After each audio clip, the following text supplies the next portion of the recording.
Welcome back to Bible 325. I am your instructor, Reverend Shannon Cockrell, and we're in Module 2. And the overall theme of this module, this group of lessons, is we're looking at the life in the time of Jesus Christ. What was it like, the everyday life back then? Go ahead and grab Lesson 3 notes entitled Common Life, if you want to pause the video and get those notes. There you see we have a quick outline of what we're going to talk about. We're going to look at the average Jews, how everything was broken apart, the different divisions, the system. We're going to look at the villages, the economy, the houses, education, measurements, calendar, how they kept time. All of this is important when you study Scripture because we have to remember that we live in a different time than when the Bible was written. It's almost like a giant river, a gulf, and we have to go back to then and pull the truths into now so we can understand properly what the Bible means. And so we have to understand culture. The Bible was not written in a vacuum. Things were happening when Jesus was walking. Before Jesus was born, things were happening. Real people existed in real time, real culture. So we're going to take a brief look at that. So, the vast majority of Jesus' contemporaries in the land were common people. Think about that. Here is the Messiah, the Son of God, the creator of heaven and earth. Where was he born? He was born in a manger, in a cave. He wasn't born as a king in some giant palace, majestic palace. No, he became like us to save us. He became like man to save us. So the vast majority of Jesus' friends and family and contemporaries, co-workers, all of this, even his disciples, they were common people. And the common people, the main thing in their head was survival. They were common. They didn't have a lot of money. They didn't have social status. They were common, so they just had to work to feed their families, to provide, to survive. So the average Jew is called the Am Haaretz, which means the people of the land.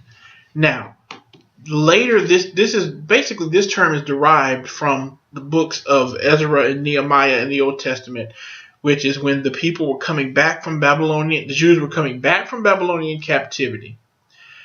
And eventually this became known as what we call the country bumpkins, the outsiders, the country people. They didn't have a lot of knowledge and couth and social status. They were just common people of the land, the Aretz, the dirt. And the rabbis, the Jewish spiritual leaders, considered these people crude, immoral, and lawless. Think about that. That's what basically they considered Jesus, because he was common. He was the Haaretz, the Am Haaretz, the people of the land. They were crude. They didn't have any morals. They didn't follow the Jewish law. So this is what the majority of the people were. They were just common, everyday people. So the religious and political parties consisted largely of the sophisticated minority, the small group of people who had the most knowledge. These were the religious parties or political parties. So this term, people of the land, is used to describe the common people. That's what you want to remember, that these people were called people of the dirt, people of the land. These people, the average Jew respected the Pharisees. They were strict to their law. They were almost legalistic like the Pharisees. You know, that's the spirit that Jesus came to break, is that legalism that you have to work to gain salvation. So political hopes combined with religious commitment to give the average Palestinian Jew's faith an air of expectation and hope. So politically, they hoped for the Messiah to come. So with this religious commitment, being faithful to the law, this gave them hope. This gave them a zeal, an expectation, something. But the thing is that the average Jew, they had zeal without full knowledge. And the Bible tells us in 1 Corinthians 8:1 that knowledge puffeth up. It gives you the big head. You have to have knowledge plus something else.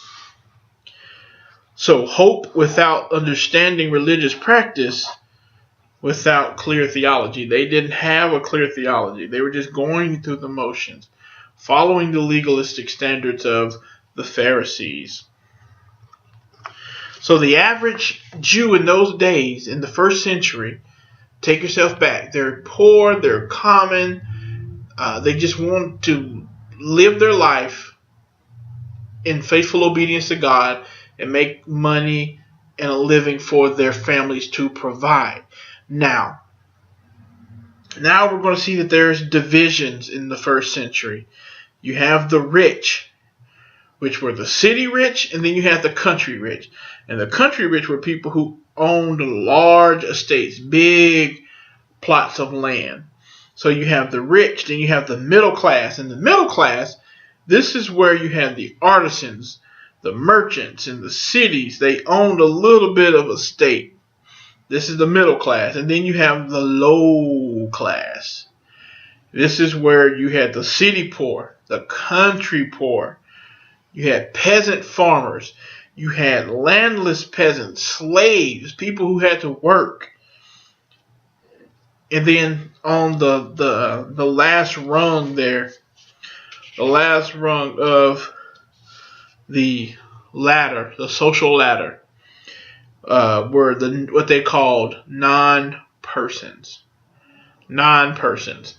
These were women, children, slaves. These were not even considered persons. Think about that. That's who Jesus came to save. That's who Jesus came like. The non-person, the women, the children, and the slaves.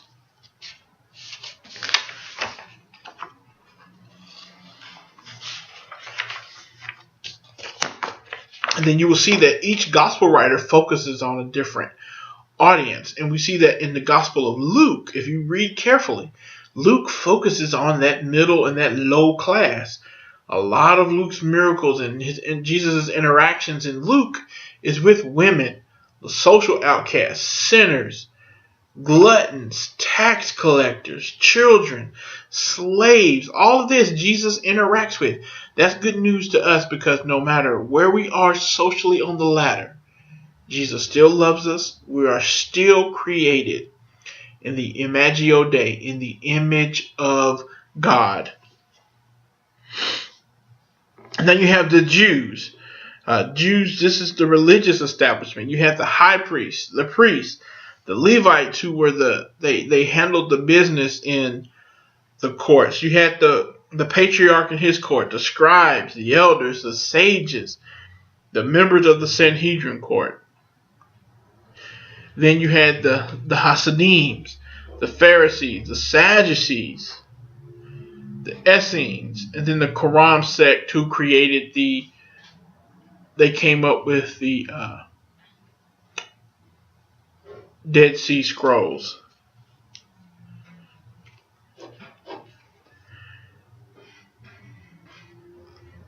And then you have the other Jews, the people of the land, the Hellenistic Jews who were Greek by nature. And then you have the proselytes there.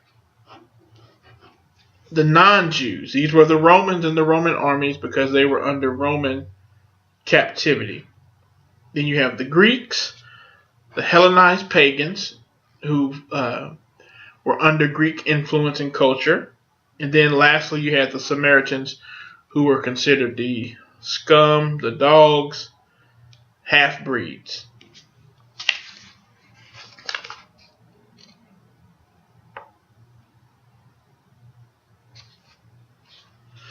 And then you have the villages and the cities. What did they live in? So towns were considered to be a measure of a civilization.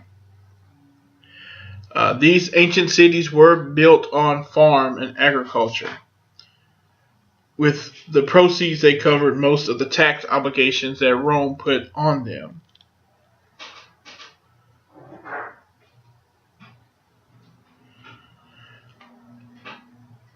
So size and importance were the marks of a city. How big your city was made it a great city.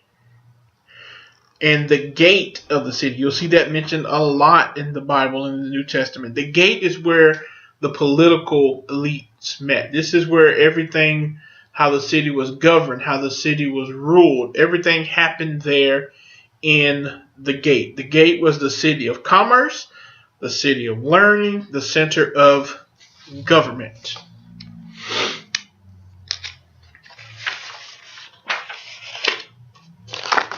So the streets were pretty narrow in those days. They were about 6 feet to 13 feet wide. And so, even at best, life was low. It was difficult unless you were wealthy. So a lot of these settlements, you had a few elite and you had a huge amount of the middle class and the poor social outcasts and the lower caste. And so the streets were crowded, noisy, dangerous. You had robbers, bandits, thieves, and they had no street lights. So it was pitch dark. You only had the moon and the stars. And so the streets were particularly dangerous at night. The homes were cramped. Poor ventilation. They had limited heating things for the cold seasons. And so, we take a lot of this for granted. That we have these spacious houses today. We have central air, central heat. But back then, there was little to no way to control the heat and the cold. And so you were cramped into these houses. And so a lot of times you would have animosity between the people who lived in the city versus the people who lived in the rural areas, in the small towns. And so all of this needs to be in your mind when you're reading the book of Acts and the later epistles. When you understand, you put your mind in what a house church was like. Because they couldn't have, a lot of them were persecuted, so they couldn't have outright churches. They had to meet secretly in their houses. And so these houses were small and cramped. And in those days, you had to have at least 12 Jewish men to have a church. So here you have at least 12 full-grown men in a small house having church. And so this is what the life of the early Christians was like. It was dangerous. It was cramped. It was dark. And if you didn't have any money, you struggled. It was hard to get through. So the economy, again, you can see that the economy was an agricultural society. And so they used slaves back then because people were poor. And so they had to become indentured servants. And so a lot of this manual labor was valued. They saw the value in slavery there. And so they drew participants from the rabbis. And the rabbis were the ones, and the people with the money, these were the ones who could afford slaves to work and till the land. And so Israelite farmers had a lot of crops. They raised sheep, goats, and other livestock. So taxes could, because Rome controlled the taxes could go up an exorbitant amount at any time for no reason. And this is exactly what Herod the Great. He was notorious for just jacking up prices and unpredictable tax rates. So the king lived beyond his means, and because of this, he was forced to raise the taxes from the people so that he can afford this lifestyle. And so he realized that I'm going to make some people mad, but I have to force people into slavery to pay for my house, to pay for my chariots, to pay for my hanging gardens and all of my many slaves, even though he knew he would get a reaction from the people. And so now, quickly, we look at the bandit underclass. This was a phenomenon. It arose in rural society in the face of social disruption, economic vulnerability of the poor, and they had no justice. And basically, being a bandit was the last resort of people because they had been forced from their land. They were deprived of their livelihood, and people didn't care. So the city dwellers and the aristocracy, these were the people who the bandits focused on, like Robin Hood. You steal from the rich, give to the poor.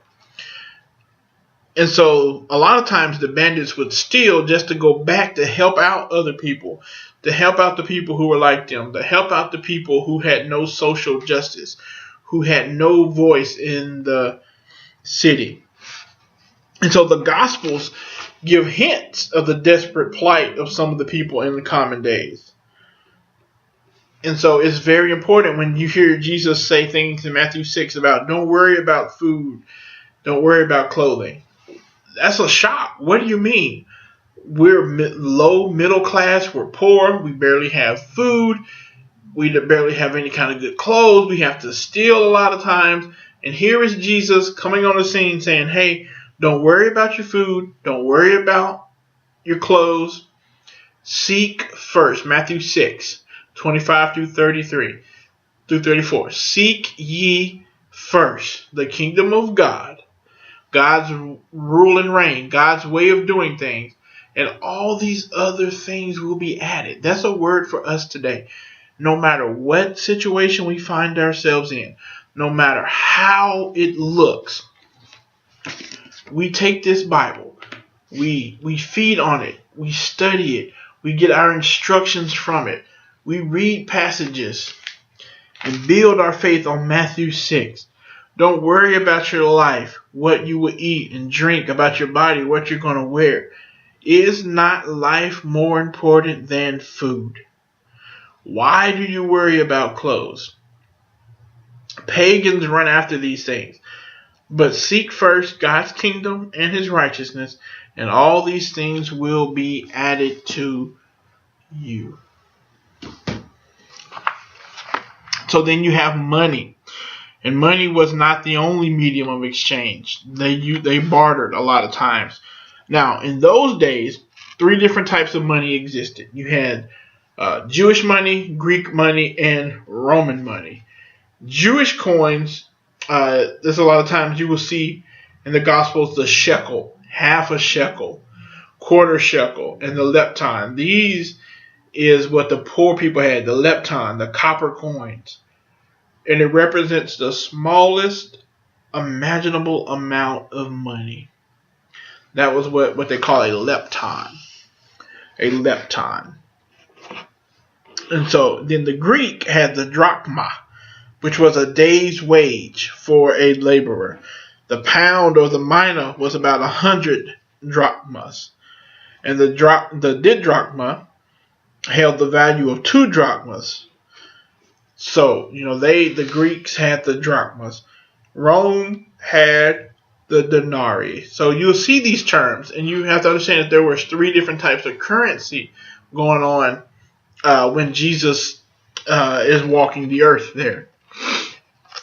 And you can look at those. Now, the house and the homes, the rich people, the wealthy, they lived in mansions and palaces and guarded things. And then the smaller houses were for the poor people. It was made of stone, brick, mud. It was packed together, dirt floors. And so a lot of times an open courthouse had a lot of families. and it was surrounded by different houses and rooms, and a family could consist of only a single room. And so a lot of times the family slept on the floor with their children in bed with them because of the wintertime together for the heat. And so a lot of times, a lot of these houses only had one room. So these were not big houses. These were small, things we take for granted.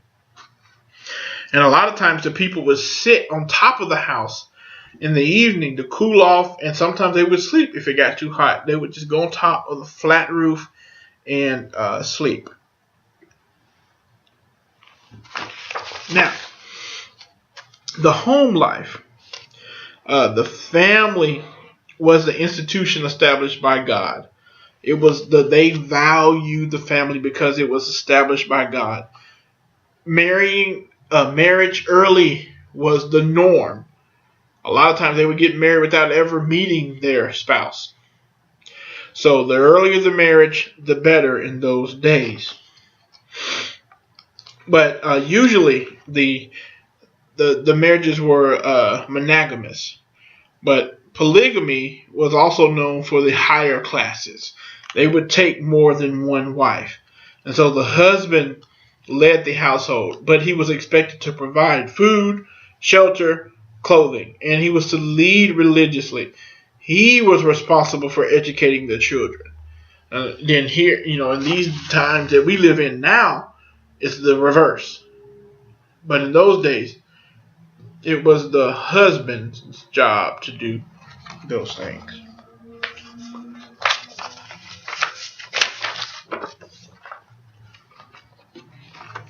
Now we know that early Judaism, the Torah, the 5 books of Moses, the books of the law, was the center of their daily life.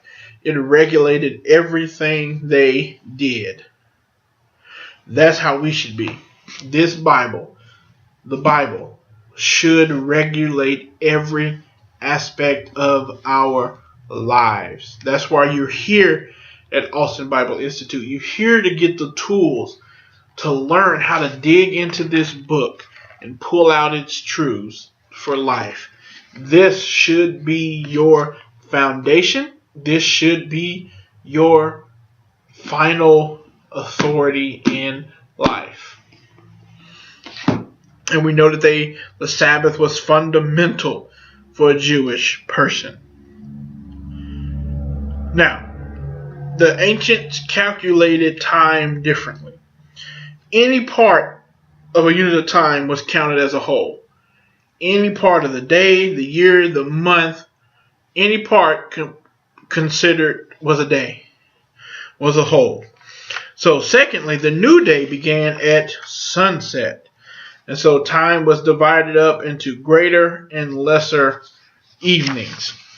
So this is important because a lot of times you'll see that, in the Gospels they say it was the 9th hour and all of this. So the 3rd hour was 9 a.m. 6th hour was noon. The 9th hour was 3 p.m.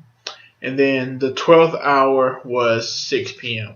And that is important when we look at the crucifixion and the different times of the day that Jesus did certain miracles. That's why knowing culture is going to help you study the Bible more. It's going to make the Bible come alive when you understand the culture. You understand what was going on when the Bible was written. You will understand the Bible more. So, we just took a brief look at the early life of the 1st century. What was going on? So, you look back over your notes, prepare, study, put yourself in the average person in the 1st century. Read the Bible with that mindset and watch it come alive. So, God bless you, and we will continue to study together the life, the mission, and the teaching of Jesus Christ.